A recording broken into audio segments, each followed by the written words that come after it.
दोस्तों 25 तारीख का दिन था।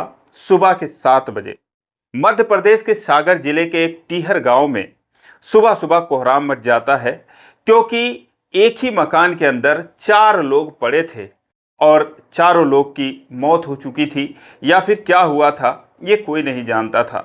फिलहाल पुलिस को सूचना दी जाती है, पुलिस आती है, छानबीन करती है तो देखती है कि उसमें एक 18 साल की लड़की, एक 16 साल का लड़का, एक वृद्ध महिला और एक पुरुष, ये चारों लोग घर में इधर उधर पड़े हैं, जिनमें से उस लड़की की और उस पुरुष की, इन दोनों की सांसें चल रही थी और बाकी 2 लोग की मौत हो चुकी थी। उसके बाद दोस्तों छानबीन की जाती है तो उनके पास से एक नोट बरामद किया जाता है, कागज का टुकड़ा रहता है। और दोस्तों जब उसको पढ़ा जाता है तो वहां पर मौजूद सारे लोग जो थे, जब वो कारण जानते हैं तो सबकी आंखें भर जाती हैं। दोस्तों क्या कुछ मामला था, क्या कुछ हुआ है, आइए जानते हैं पूरी कहानी इस वीडियो में। लेकिन वीडियो में आगे बढ़ने से पहले बस वही रिक्वेस्ट, वीडियो को लाइक कर दीजिए, चैनल को भी सब्सक्राइब कर लीजिए ताकि मेरा हौसला बढ़ता रहे। दोस्तों एक कहानी है मध्य प्रदेश के सागर जिले के ग्राम टीहर की। शुक्रवार का दिन था 25 जुलाई 2025। एक आदमी को आशंका होता है कि शायद उस घर में कोई घटना घटी है, क्योंकि रात को उसके कानों में जोर जोर से आवाजें आ रही थीं। तो फिर वो सुबह सुबह उस घर का रुख करता है कि चलकर देखूं क्या हाल चाल है, आखिर क्या ऐसी बात हुई थी कि जो सारे लोग वहां पर ऐसे जोर जोर से आवाजें आ रही थी। लेकिन जब घर पे जाता है तो घर का गेट खुला था। अंदर जब जाकर देखता है तो 4 लोग उस घर में रहते थे। एक जो है वृद्ध महिला 70 साल की फुलवारी, और उनका बेटा 45 साल का, जिसका नाम मनोहर होता है, और उस मनोहर की एक बेटी 18 साल की जिसका नाम शिवानी होता है, और एक अनिकेत 16 साल का। जब इन चारों को देखता है तो उनमें से फुलवारी और अनिकेत, इन लोगों की मौत हो चुकी थी। बाकी जो शिवानी थी और मनोहर जो थे, उन दोनों की सांसें चल रही थी। वो तुरंत पुलिस को कॉल करता है, पुलिस आती है और उसके बाद इन लोगों को हॉस्पिटल पहुंचाती है, और बाकी जो 2 बॉडी थी उनको भी हॉस्पिटल पहुंचाया जाता है। फिर कमरे की छानबीन की जाती है तो दोस्तों वहां पर एक शक्तिशाली दवा मिलती है, जो कि अनाजों में कीड़ों को भगाने के लिए रखा जाता है। उसकी 3 फाइलें मिलती हैं, और उसके बाद ऐसे लग रहा था कि जैसे इसी का सेवन इन लोगों ने किया था पानी में घोलकर, क्योंकि जो गिलास थे वहां पर उनमें उड़ेल कर वो पानी पिया गया था। और पास ही में एक नोट मिलता है। जब उस नोट को पढ़ा जाता है तो दोस्तों उसके मुताबिक जो मनोहर थे वो 4 भाई थे।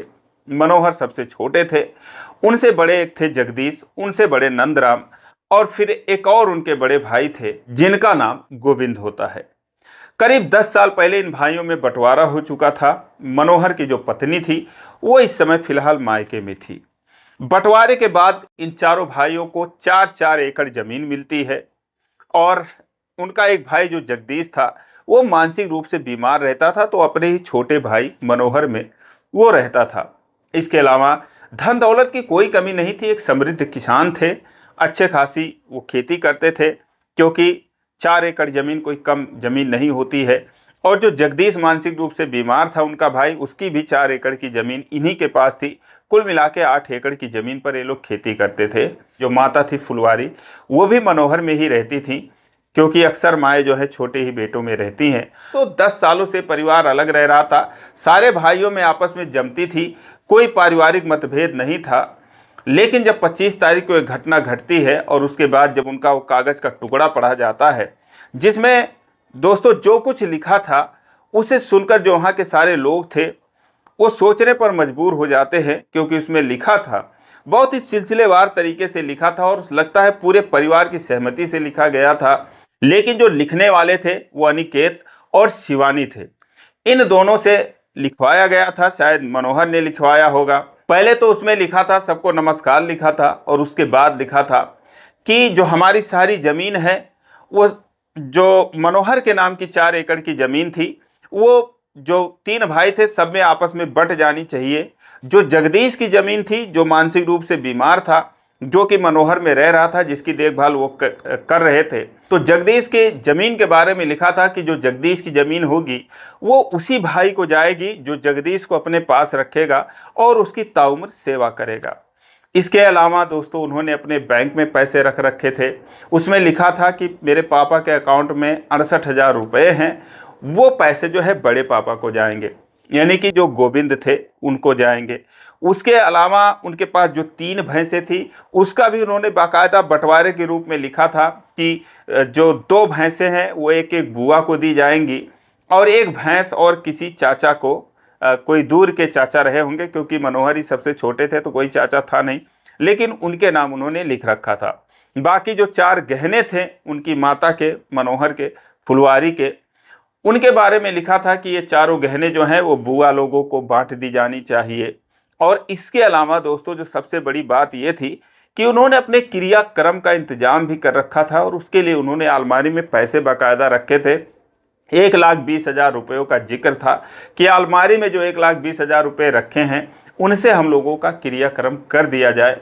इसके अलावा जो उन्होंने अपना कर्जा लेन देन था उसके बारे में भी ब्यौरा लिखा था कि 2 लाख रुपए हमने अपने मामा से लिए थे। जाहिर सी बात है, या तो अनिकेत या शिवानी ने लिखा होगा कि 2 लाख रुपए मामा से लिया गया था, उसके बदले में 2,40,000 रुपये चुका दिए गए हैं।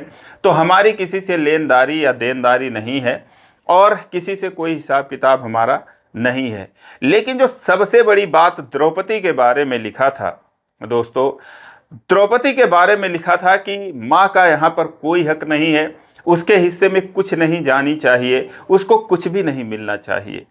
सोचने वाली बात थी कि ऐसी द्रौपदी का क्या गुनाह था या द्रौपदी ने ऐसा क्या कर दिया था कि इन चारों लोग जो थे वो द्रौपदी से इतने नाराज थे, इतने क्षुब्ध थे कि उन्होंने द्रौपदी के बारे में, यानी कि खुद जो बच्चे थे उन्होंने अपनी माँ के बारे में ऐसी बातें लिखी थी कि द्रौपदी यानी कि माँ को कुछ नहीं मिलना चाहिए।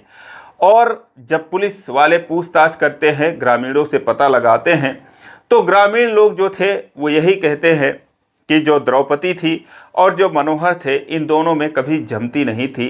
दोनों में वाद विवाद होता रहता था, अक्सर लड़ाई झगड़े होते रहते थे, मारपीट होता रहता था और इस वजह से ये परिवार काफ़ी परेशान था। इसकी वजह क्या थी कि मनोहर जो है वो द्रौपदी पर शक किया करते थे, शक की निगाहों से देखते थे और शायद द्रौपदी का भी मनोहर के बारे में ऐसा ही कुछ सोचना था। तो आए दिन जो है वो परिवार में कलेश रहता था और आए दिन लड़ाइयाँ होती रहती थी और इन सब से परिवार इतना परेशान हो जाता है कि द्रौपदी पिछले कुछ दिन पहले जब अपने मायके चली जाती है उसके बाद फ़ोन पर ही शायद उनसे वो वाद विवाद हो रहा था और ज़ोर ज़ोर से जो आवाज़ें आ रही थी वही आवाज़ जो है उस इंसान के कानों तक पहुंच रही थी। और उसके बाद वो यही सोच रहा था कि शायद रोज़ का इनका काम होगा और आज भी उसी तरीके से ये लड़ झगड़ के अपना सो जाएंगे। लेकिन दोस्तों उस दिन ये खौफनाक कदम उठाते हैं और उसके बाद फिर ये सारे लोग अपने जीवन लीला को समाप्त कर देते हैं। अब दोस्तों जो सारे ग्रामीण थे तो जानने वाले थे, सारे लोग यही कह रहे थे कि कभी जो है मनोहर की उनके पत्नी से बनी नहीं। लेकिन दोस्तों इन पति पत्नी के झगड़ों ने 4 जिंदगियां ली ली, यहाँ तक कि जो 2 प्यारे प्यारे बच्चे थे जिनका भविष्य भी पूरा पड़ा था, जिनकी पूरी जिंदगी पड़ी थी, वो भी इसी क्लेश के भेंट चढ़ जाते हैं और पीछे कुछ भी नहीं बचता है। हॉस्पिटल में इलाज के दौरान जो है अंत में मनोहर और जो शिवानी थी इनकी भी ये भी दम तोड़ देते हैं। उसके बाद शव का पोस्टमार्टम किया जाता है, परिवार को सुपुर्द किया जाता है और उसके बाद फिर इनका अंतिम संस्कार होता है। दोस्तों मेरा ये वीडियो बनाने का मतलब किसी का दिल दुखाना नहीं था, किसी की भावनाओं को ठेस पहुंचाना नहीं था, बस यही बताना था कि मामूली मामूली झगड़ा कितना भयंकर रूप ले लेता है और फिर उसके बाद फिर दोस्तों क्या कुछ हो जाता है। इससे सीख लेने की ज़रूरत है और ऐसे चीज़ों से बचने की ज़रूरत है। तो दोस्तों ये रही कहानी, फिर मिलेंगे अगले वीडियो में, तब तक के लिए जय हिंद।